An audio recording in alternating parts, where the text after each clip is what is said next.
여러분들에게 오늘 말씀을 시작하면서 사진을 제가 준비했습니다. 여러분들 눈에는 어떻게 보이시는지 한번 보시기 바랍니다.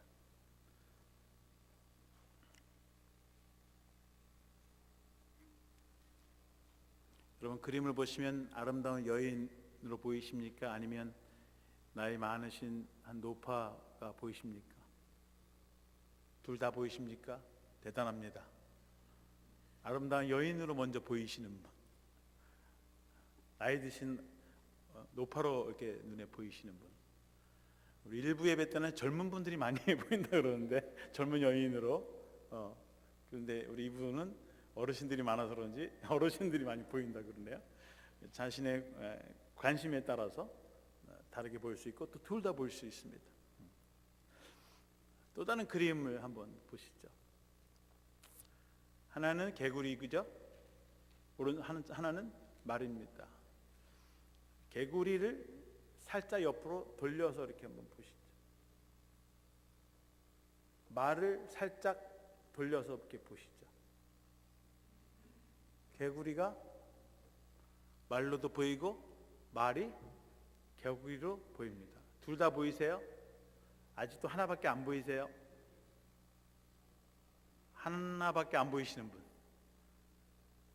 하나로만 보이세요? 말 안 보이세요? 하나는 개구리고 하나는 말이 안 보이세요? 대단하십니다. 같은 사진을 보아도 정면에서 볼 때하고 살짝 비틀어서 보면 전혀 다른 모습으로 보이는 거예요. 어느 각도에서 보느냐에 따라서 말로도 보일 수 있고 개구리도 보일 수 있어요. 저것은 착시현상이 아닙니다. 착시현상이 아니고요, 실제로 그렇게 보이는 거예요. 그러니까 사람들이 나는 개구리를 봤다 하더니 저게 개구리야? 말이야? 나는 말 봤어. 그리고 서로 아규하죠. 자기가 옳다고. 둘 다 맞아요. 개구리도 되고 말도 되는 거예요. 다음 그림 한번 보시죠. 무엇이 보입니까? 화분이 먼저 보이시는 화분. 두 사람의 얼굴이 보이는 것입니다.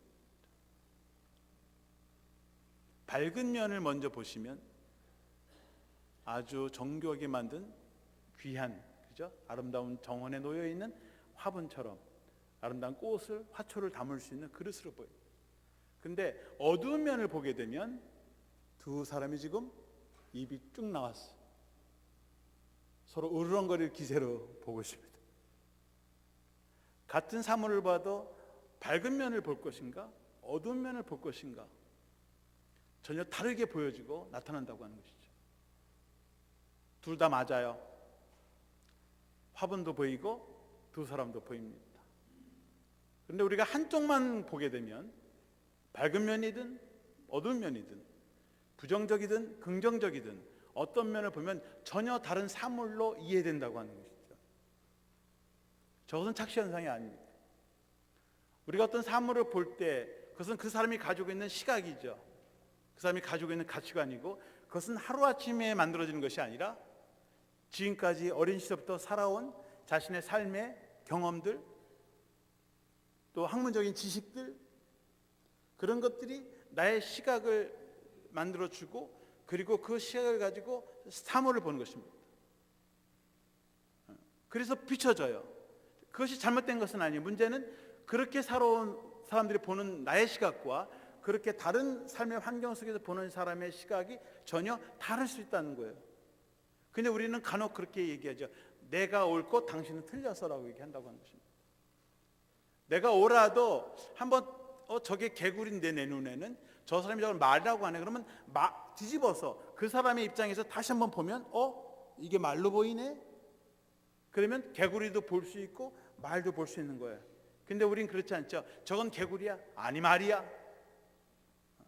하나만 주자면 그 사람들이 틀린 거죠. 옳은데 한쪽만 보면 옳은데 양쪽을 보지 못하면 그 사람은 반쪽짜리밖에 정답이 아닙니다. 어떤 관점에서 사건 사물을 대할 때에 전혀 다른 모습으로 보여줄 수 있다고 하는 것입니다. 한번 어느 대학교에 다니는 딸이 부모님께 편지를 보냈습니다. 오랜만에 편지를 써서 보냈어요. 이렇게 그 편지에 써 있습니다. 사랑하는 부모님께 너무 오랜만에 편지를 보내서 죄송합니다. 지난밤에 기숙사에 불이 나서 장문 숙제한 것이 다 타버리고 말았습니다. 지금 저는 병원에서 퇴원을 했지만 의사 선생님께서는 저의 시력이 조만간에 다시 회복되어질 것이라고 합니다. 나를 구조해준 친구 빌이 자신의 아파트에 방을 내주어서 기숙사가 다시 열릴 때까지 거기에 머물 예정입니다. 그는 좋은 가정에서 태어났고 우리는 곧 결혼할 예정입니다.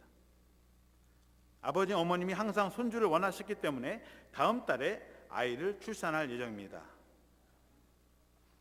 그런데 지금까지 쓴 글은 모두 장문 연수를 위해서 쓴 것이니 다 잊어버리시기 바랍니다. 불도 나지 않았고 병원에도 입원하지 않았고 눈도 멀지 않았습니다. 임신도 하지 않았으면 물론 남자친구도 아직 없습니다. 단지 이번 학기에는 불어는 D학점을 맞았고요, 화학은 F학점을 받은 것뿐입니다. 사랑하는 딸 메리부터. 근데 여러분, 이 편지에서 중요한 문장 하나를 미스했어요. 그게 뭐냐면, 어머님, 위에 있는 건 장문 연습이니까 다 잊어주세요. 그 문장을 읽지 못하면, 아니 우리 애 집에 학교에 불이 났다고 기숙사에 우리 애가 눈이 멀었어? 또 다음 때 애를 낳아? 공부는 어떻게 하고? 남자친구 지금 결혼할 때야? 이렇게 열불 나는 거죠. 근데 이것이 사실이 아니라는 거예요. 사실은 뭐냐면 이번 학기에 공부를 못해서 F학점을 맞고 그런 거예요. 이야기를 다 전반부, 중반부, 후반부 들어봐야 되는데 한 면만 딱 읽고 불났어? 임신했어? 아니요. 다른 사람과 대화하고 의사소통할 때 그 사람이 전하고자 하는 중요한 메시지를 빠뜨려 놓고 자기가 듣고 싶은 것만 들으면 우리는 전혀 다른 엉뚱한 정보를 가지고 오해하게 된다고 하는 것입니다. 그런 경우가 많아요. 그렇죠? 대화하다 보면 잠깐 딴 생각을 하거나 하다 보면 중요한 포인트를 놓쳐버려서 오해할 수 있습니다.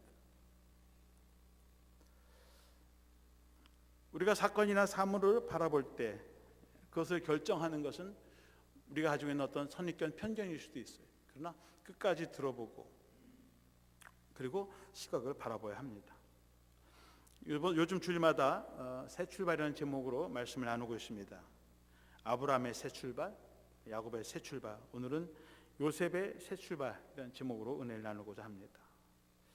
너무나 잘 알지요. 요셉의 삶의 배경, 요셉이 어떻게 살아왔는지, 또 어떤 인물인지 우리는 너무나 잘 압니다만은, 사실 요셉은 어린 시절에 아버지의 사랑을 제일 많이 받은 사람입니다. 형제들 가운데서 좀 아버지의 사랑을 독차지하면서 살았던 사람입니다. 왜 아버지가 요셉을 사랑했을까? 제 견해에서 보면 아마도 야곱이 가장 사랑하는 여인 라헬의 첫 번째 아들이었기 때문에 그렇지 않았을까 생각합니다. 야곱이 네 아내가 있었지만 라헬은 14년 동안 사랑하는 여인을 위해서 정말 몸바쳐 헌신하고 수고한 끝에 결혼한 아내죠. 그래서 가장 사랑했고, 또 아이가 바로 낳지 않았어요.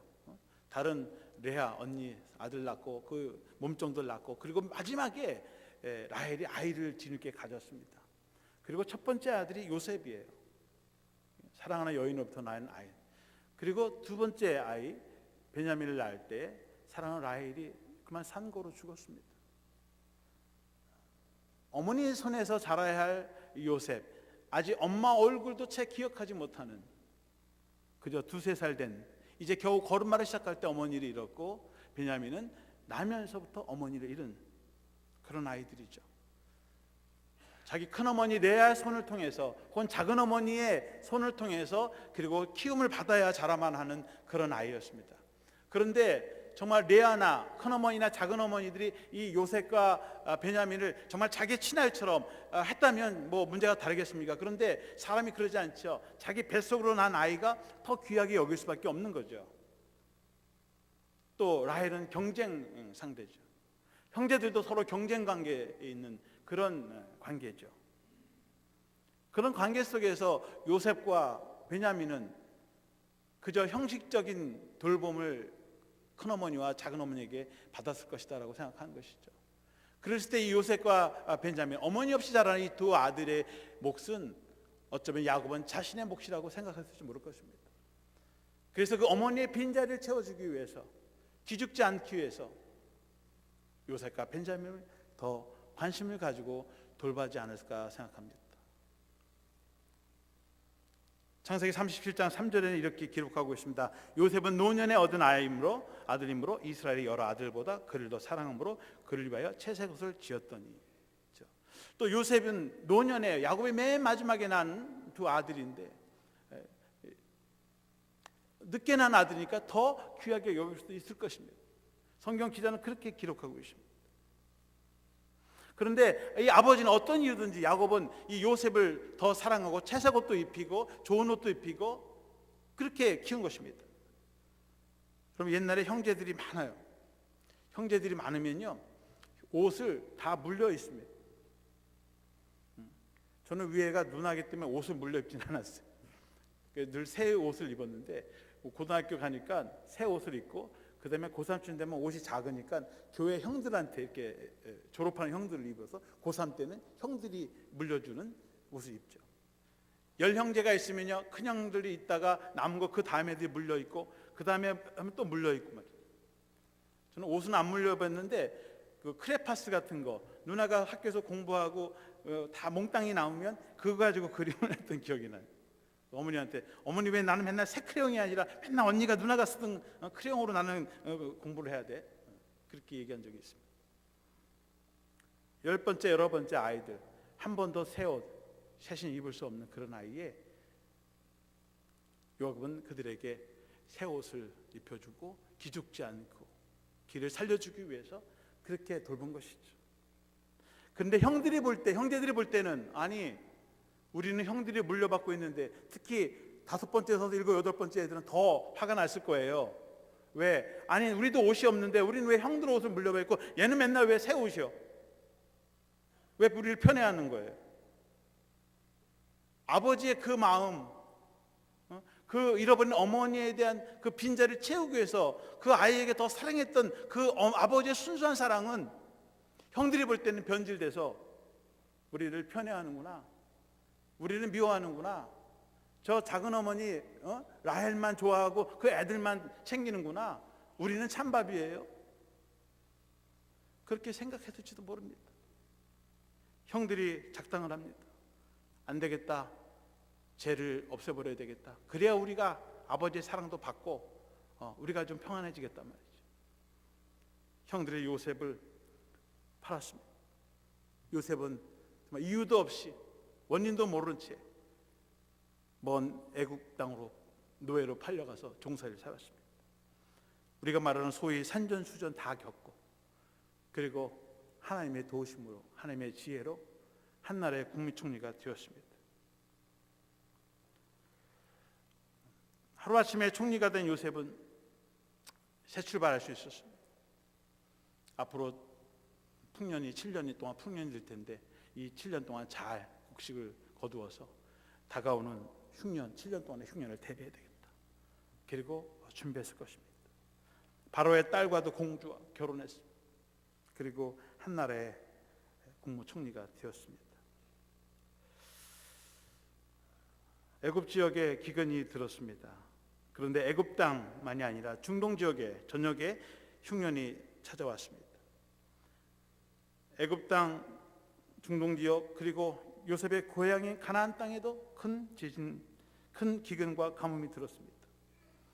하나님의 약속의 땅 가나안 땅에도 가뭄이 들고 기근이 일어나게 되었습니다. 사실 하나님의 약속의 땅 가나안 땅은 젖과 꿀이 흐르는 땅입니다.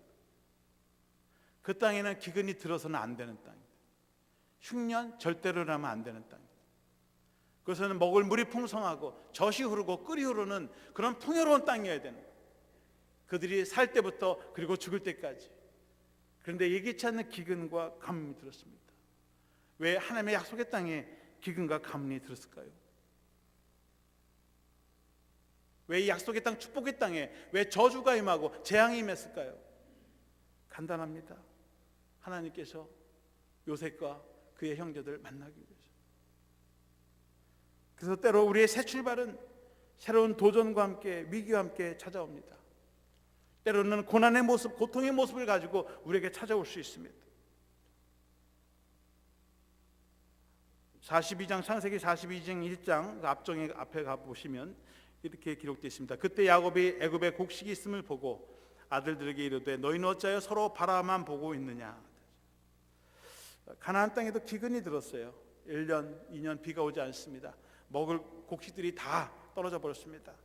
야곱이 10 아들들에게 하는 말이, 야, 너희들은 왜 서로 얼굴만 바라보고 있냐? 지금 쌀이 떨어서 먹을 게 없고 우리 다 죽게 생겼는데 너희들이 서로 지금 얼굴만 보고 서로 책임만 회피만 하고 있는 건지, 먹을 게 없으면 가서 구해와야 될 거 아니냐 말이죠. 왜 서로 얼굴만 쳐다보고 있느냐 이런 것입니다. 야곱의 10명의 아들이 있지만 집안의 위기, 가정의 위기가 닥쳐와도 누구 하나 나서서 아버지께서, 아버님 우리가 이 문제를 어떻게 해결할까요? 아니 외국에 나가서라도 어떻게 돈을 벌어 오든지 좀 곡식을 가져오든지 어떻게 해도 좀 해야 될 거 아닙니까? 그렇게 나서는 아들이 하나도 없었다고 하는 것입니다. 나의 문제가 아니고 능력의 문제가 아니라 위기가 찾아오고 문제가 찾아올 때 서로 얼굴만 쳐다보면서, 형님이 우리 집 가장이니까 형님이 좀 책임져 주시죠. 당신이 형님이니까 우리 가정에 대해 이 문제를 좀 해결해야 될 거 아니냐. 누가 하나 나서서 그 문제를 해결하려고 하는 사람이 없습니다.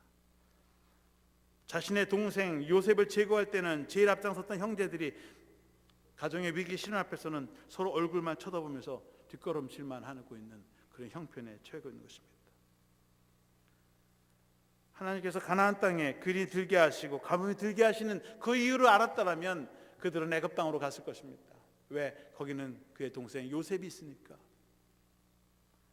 그들은 하나님의 고난의 의미도 귀에도 알지 못하고 서로 얼굴만 바라보고 있었습니다. 창세기 42장 2절에 야곱이 또 이르되 내가 들은즉 저 애굽에 곡식이 있다 하니 너희는 그리로 가서 거기서 우리를 위하여 사오라. 그러면 우리가 살고 죽지 아니하리라. 야곱이 애굽에는 곡식이 있다는 소식을 들었습니다. 사람들이 애굽에 가서 곡식을 사오는 거예요. 너희들도 가서 이웃나라에 가서 좀 곡식 좀 사오거라. 그래서 사랑하는 벤자민 막내 아들 내버려 두고 너희들 10명이 가서 곡식을 좀, 식량을 좀 구해오느라 그러고 보냈습니다. 어느 날 요셉이 식량을 구하러 온 사람들을 보고 있는데 한 10명의 청장년들이 찾아왔습니다. 가만히 보니까 어디서 많이 본 얼굴들 같아요. 보니까 자기 형들이에요. 이제 요셉도 국무총리가 돼서 새로운 나라의 새로운 일꾼으로 그리고 새 출발을 할 때에 예기치 않는 위기가 찾아왔습니다. 오래전 자기를 배신하고 버리고 그리고 노예로 팔아버린 그 형들이 찾아온 것입니다. 그 위기 앞에서 요셉이 어떻게 이 문제를 해결해 나갈 것인가. 아마도 요셉에게 제일 먼저 찾아온 감정은 자신에게 정말 잊을 수 없는 쓰라린 아픔, 고통을 안겨자둔 그 형들에게 배신, 그 복수하기 위한 배신감, 분노, 혹은 복수심이었을 것입니다. 어떻게 하면 저들을, 나의 아픈 상처, 과거를 씻고 정말 저들에게 더 배로 갚아줄 수 있을까? 어떻게 하면 내 아픔, 그 슬픔을 곱빼기로 덮어 씌워주고 말이죠. 내가 좀 자유함을 얻을 수 있을까? 그런 고민을 했을 것입니다. 그래서 몇 가지 그들에게 시험을 거리를 내줍니다. 처음에는 형들을 애굽 나라를 정탐하러 온 스파이로 내몰았습니다.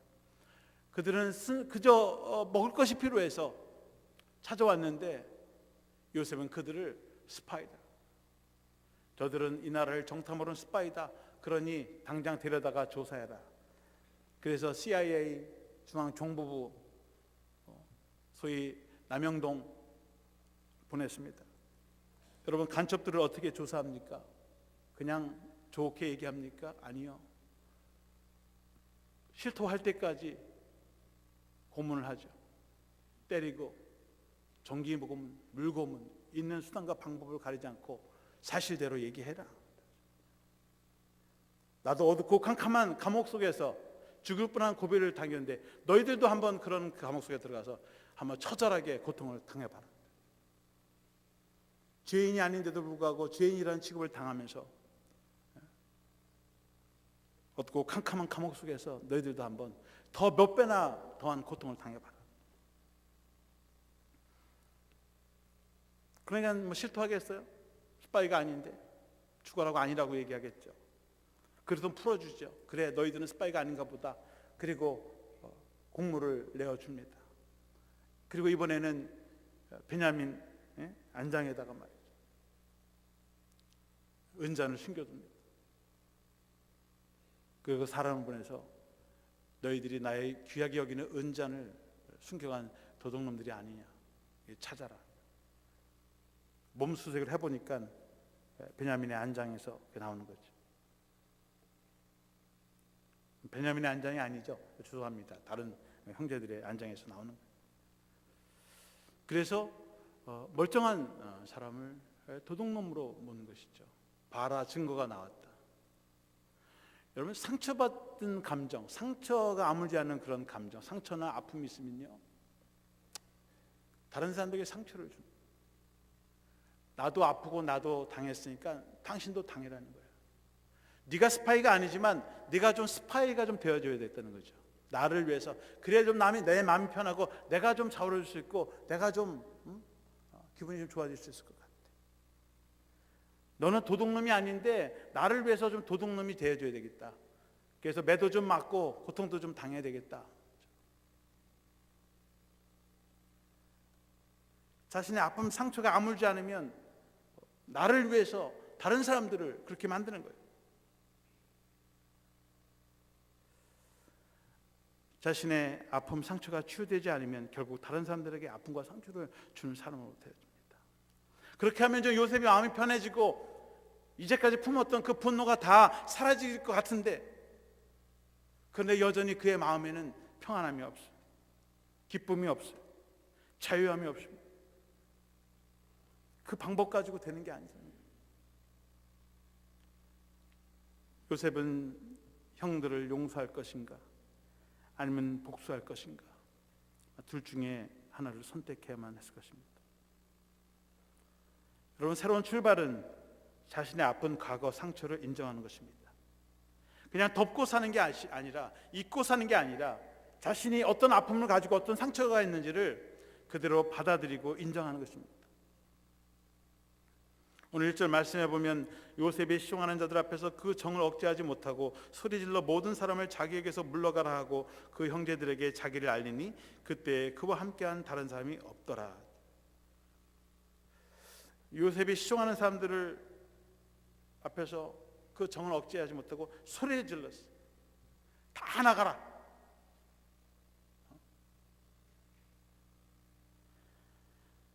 요셉은 지난 20년 동안 자신의 아픈 과거를 숨기고 살아왔습니다.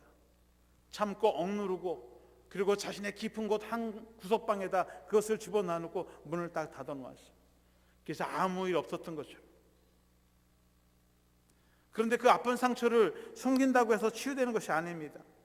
상처는 시간이 지나도 상처로 남아있는 것입니다. 아픈 상처와 과거를 잊는다고 해서 잊어지지 않습니다.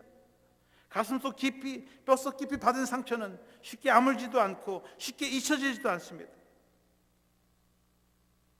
많은 사람들이 다른 사람을 용서하지 못하는 이유는 여전히 자신의 아픔과 상처를 가지고 있으면서도 인정하지 않고 숨기려고 하기 때문에 그렇습니다.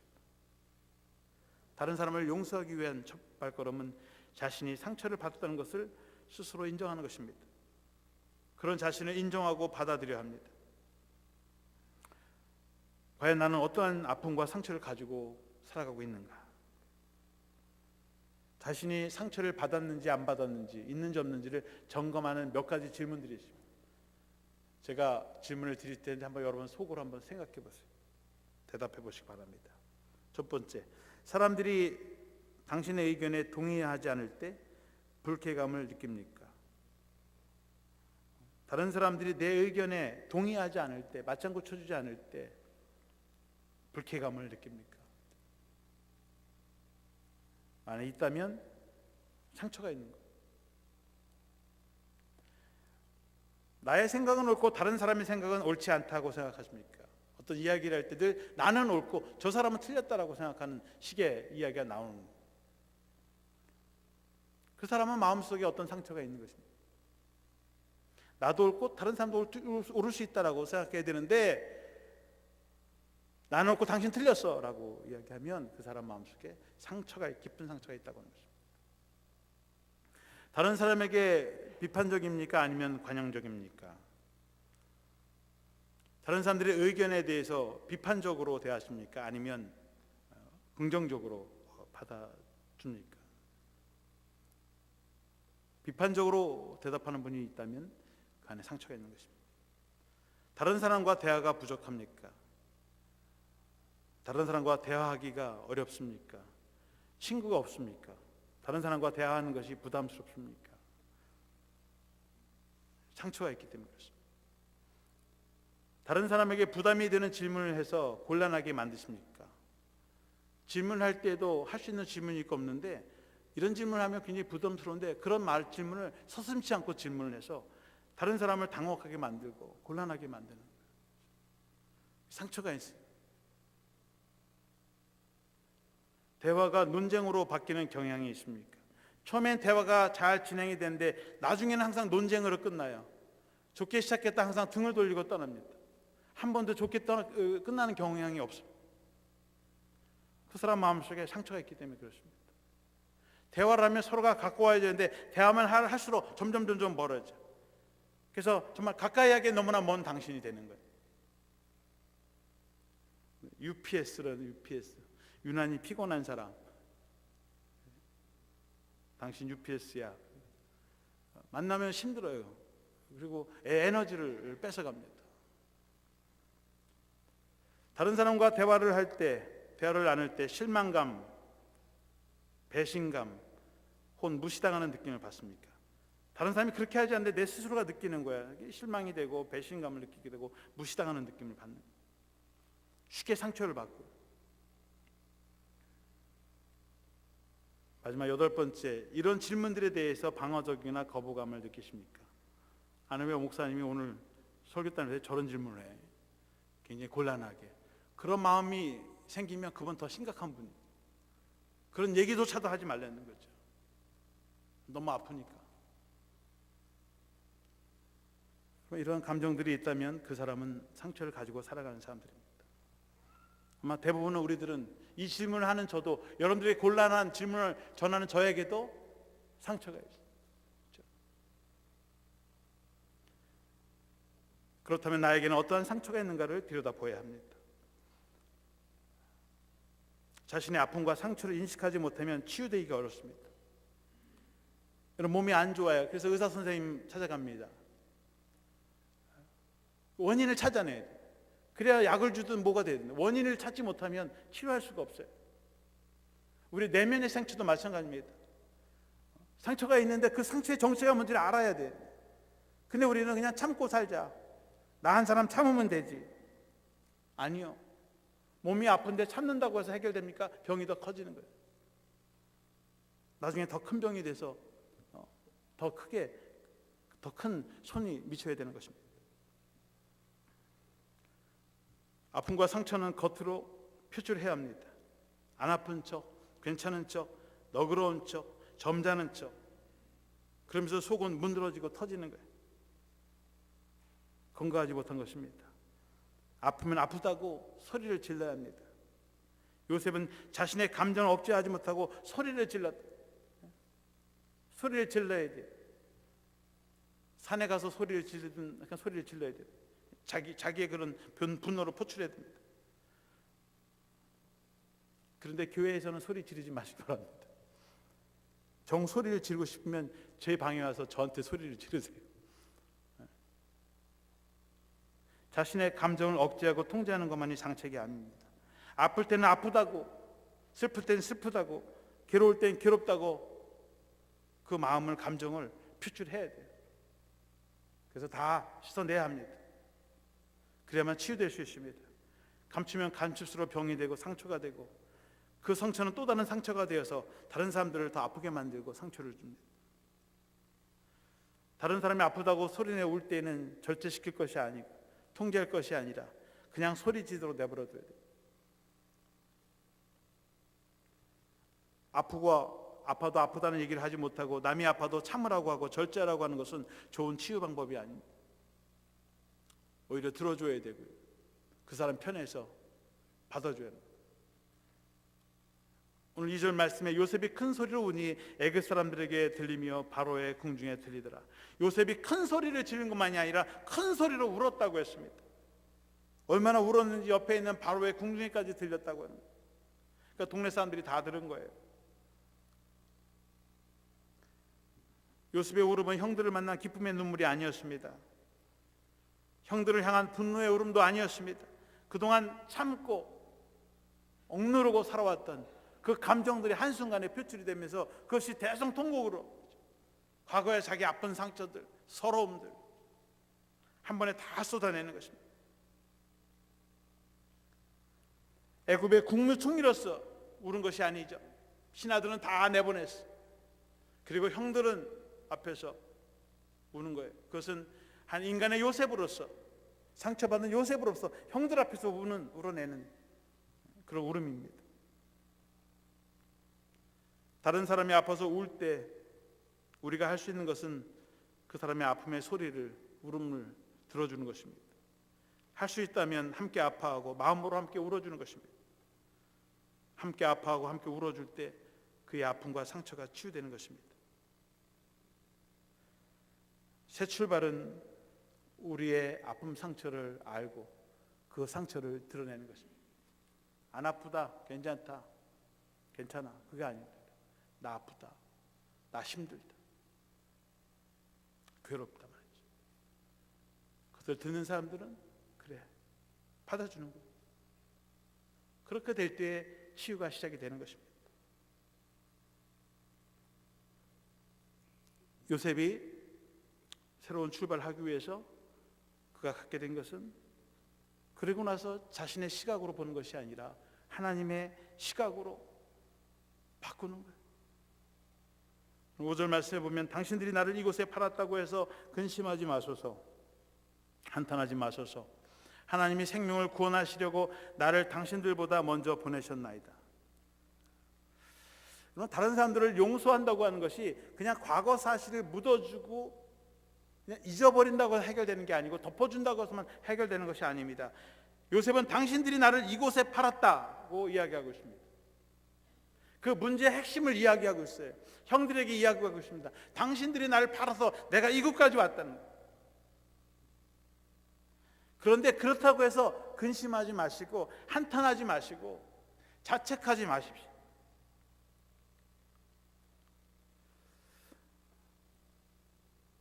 자신이 여기까지 온 것은 하나님께서 생명을 구원하시려고, 나의 생명, 여러분들의 생명을 구원하기 위해서 나를 먼저 이곳에 보내신 것입니다. 진정한 용서는 무조건 덮는 게 아니라 인정하는 거예요. 그런데 그 가운데 하나님의 섭리가 무엇인가, 뜻이 무엇인가를 다시 바라보는 것입니다. 요셉이 자신의 숨겨왔던 정체를 드러낼 때, 내가 당신들의 동생입니다라고 얘기할 때 형들은 아마 이렇게 생각했을 거예요. 이제 우린 죽은 목숨이다. 이제 우리 다 죽었다.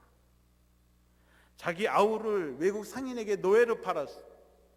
그 정말 산전수전 다 겪게 만드는 그런 자신들을 들여다볼 때 우린 다 죽었다 이제는, 그렇게 생각했을 것입니다.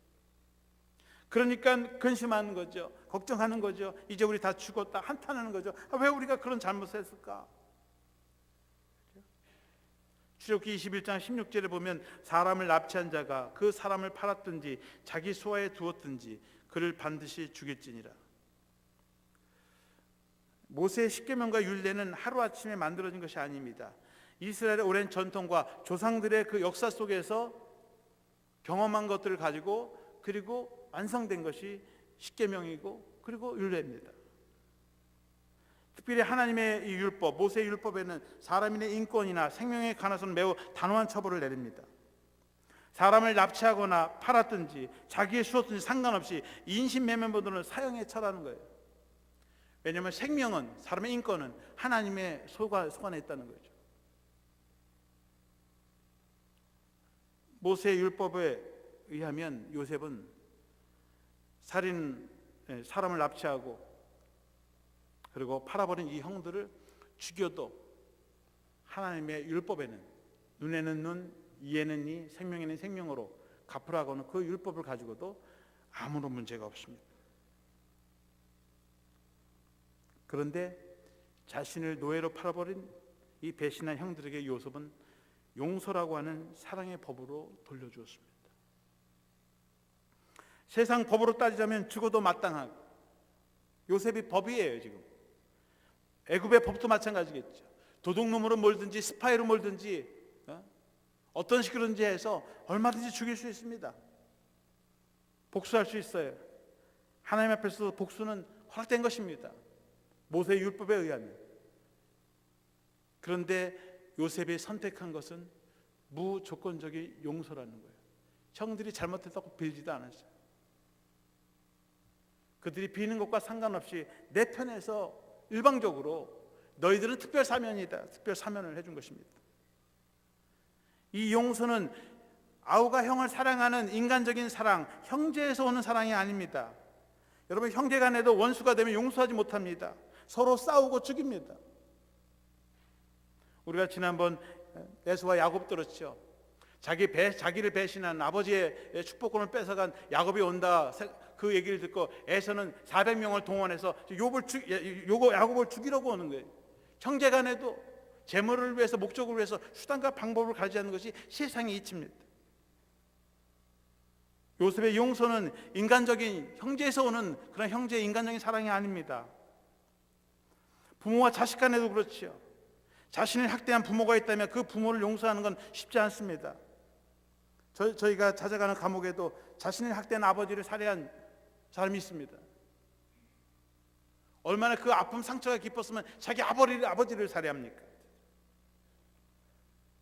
부모가 자식을 사랑하는 부모에도 아들이 아버지를 사랑하는 어떤 그러한 효심을 갖고서도 용서가 되는 것이 아니죠. 요셉의 용서는 인간의 마음부터 나오는 인간적인 사랑이 아니라 하나님의 능력, 하나님의 비전으로부터 오는 신적이고 아가페적이고 자기 희생적이고 무조건적인 사랑입니다. 하나님의 사랑으로만 우리는 다른 사람을 정말 용서할 수 있습니다. 8절 말씀해 보시면 그런즉 나를 보내는 이는 당신들이 아니요 하나님이시라. 하나님이 나를 바로에게 아버지로 삼으시고 그 온 집의 주로 삼으시며 애굽 온 땅의 통치자로 삼으셨나이다. 요셉은 지금까지 온 것이 자신의 노력, 자신의 열심, 자신이 준비해서 국무총리가 된 거라고 그렇게 고백하지 않습니다. 자신의 인생의 여정을 보니까 나를 이곳에 보낸 것이 형들이 아니라는 거죠. 하나님께서 형들의 손을 통해서 자기를 애굽으로 보냈다고 하는 것입니다. 그래서 하나님께서 자신을 바로의 아버지로 삼게 하시고 애굽의 모든 집에 그 나라의 주인으로 삼으시고 애굽 온 땅의 통치자로 삼으셨다고 하는 것입니다. 그것이 자신의 능력, 자신의 실력, 자신의 운 때문에 되는 것이 아니라 그 모든 손길이 하나님의 은혜와 섭리였다고 하는 것을 고백하고 있는 것입니다. 자신의 삶의 여정 그리고 사건 하나하나를 내 시각으로, 내 경험으로, 나의 아픔과 상처로 들여다보는 것이 아니라 하나님의 시각으로 바라볼 때에 그것이 하나님의 은혜였구나, 하나님의 섭리였구나, 하나님의 손길이었구나라고 하는 하나님의 은혜가 내 안에 채워질 때에, 그리고 그 하나님의 은혜의 시각으로 문제를 바라보게 될 때에 형들을 용서할 수 있었다고 하는 것입니다. 요셉의 고백은 자신의 삶의 여정이 자신의 뜻대로, 자신의 계획대로 지어진 것이 아니라 모든 여정이 하나님의 뜻과 계획 가운데 하나님의 섭리로 본 것입니다. 여러분, 새로운 출발, 새로운 인생을 살기 원한다면 우리의 시각을 바꿔야 합니다. 우리의 시각으로 세상을 보고 사건을 보고 사물을 바라보는 것이 아니라 이제는 하나님의 시각으로, 하나님의 뜻으로 우리의 문제와 세상을 바라보아야 하는 것입니다. 오늘 마지막 귀절 14절 15절에 보시면 자기 아우 베냐민의 목을 안고 우니 베냐민도 요셉의 목을 안고 우니라. 요셉이 또 형들과 입맞추며 안고 우니 형들이 그제서야 요셉과 말하니라. 요셉이 사랑하는 아우 베냐민의 목을 울고 서로 부둥켜 울었어. 요셉이 형들과 입맞추고 또 울었어. 그리고 그때야 비로소 형들이 마입을 열었다. 대화가 통하기 시작했고 의사소통이 이루어지기 시작했습니다. 요셉의 새 출발은 오랫동안 마음속 깊이 품어왔던 아픔과 상처, 그리고 분노하는 감정을 다 풀어내고 하나님의 뜻과 하나님의 시각으로 자신의 삶을 다시 되돌아보고 하나님의 섭리로 받아들인 것입니다. 여러분, 우리들도 인생을 살면서 크고 작은 아픔과 상처가 있습니다. 만일 요셉과 같은 그런 아픔과 상처가 있다면 여러분, 하나님의 시각으로 다시 바라보시기를 축원합니다. 하나님의 은혜의 시각으로 다시 우리의 문제를 보고 그리고 치유받고 회복되어져서 다시 새로운 삶을 시작하셔서 요셉이 받았던 그 모든 축복을 온 가족들이 함께 나누고 그 가정이 새로운 믿음의 출발점을 시작한 것처럼 여러분과 여러분들의 가정이 새로운 믿음에 출발하는 믿음의 가정들이 되시기를 주님의 이름으로 축원합니다.